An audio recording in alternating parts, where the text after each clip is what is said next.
ಸಾಯಿರಾಮ್. ನನ್ನ ಮುದ್ದಿನ ಮಗುವೆ, ನೀನು ಇದುವರೆಗೂ ಮಾಡಿರುವ ಸಾಧನೆಗಳನ್ನು ನೆನಪಿಸಿಕೋ.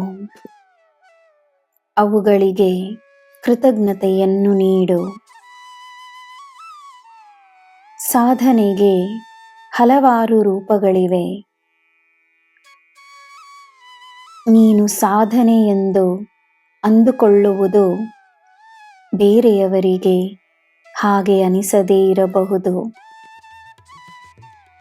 ಸಾಧನೆಯ ಅರ್ಥ ಎಲ್ಲರಿಗೂ ಒಂದೇ ಆಗಿರುವುದಿಲ್ಲ. ಏನೇ ಮಾಡಿದರೂ ಸಂತೋಷವಾಗಿರು, ನೆಮ್ಮದಿಯಾಗಿರು. ನೀನು ಮಾಡಬೇಕಾದ ಕರ್ತವ್ಯವನ್ನು ನ್ಯಾಯವಾಗಿ, ಪ್ರಾಮಾಣಿಕವಾಗಿ ಮಾಡಿ ಎಲ್ಲರಿಗೂ ಒಳ್ಳೆಯದನ್ನು ಮಾಡಿದರೆ, ನಿನ್ನ ಕೆಲಸದಿಂದ ಎಲ್ಲರಿಗೂ ಸಂತೋಷ ಸಿಗುವ ಹಾಗಿದ್ದರೆ, ಎಂಥ ಜನರ ಮಧ್ಯೆ ಇದ್ದರೂ ತನ್ನ ಒಳ್ಳೆಯತನವನ್ನು ಕಳೆದುಕೊಳ್ಳದೇ ಇದ್ದರೆ ಅದನ್ನು ಸಾಧನೆ ಎಂದೇ ಹೇಳಬಹುದು.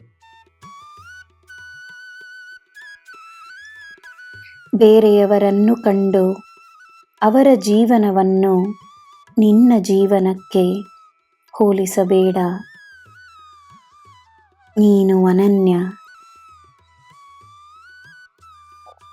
ನಿನ್ನ ಪ್ರತಿದಿನವೂ ಸಾಧನೆಯೇ. ನೀನು ಮಾಡುವ ಎಲ್ಲ ಒಳ್ಳೆಯ ಕಾರ್ಯಗಳು ಸಾಧನೆಯೇ ಆಗುತ್ತದೆ. ನಾನು ನಿನ್ನ ಆಸೆಗಳನ್ನು ಪೂರೈಸುತ್ತೇನೆ.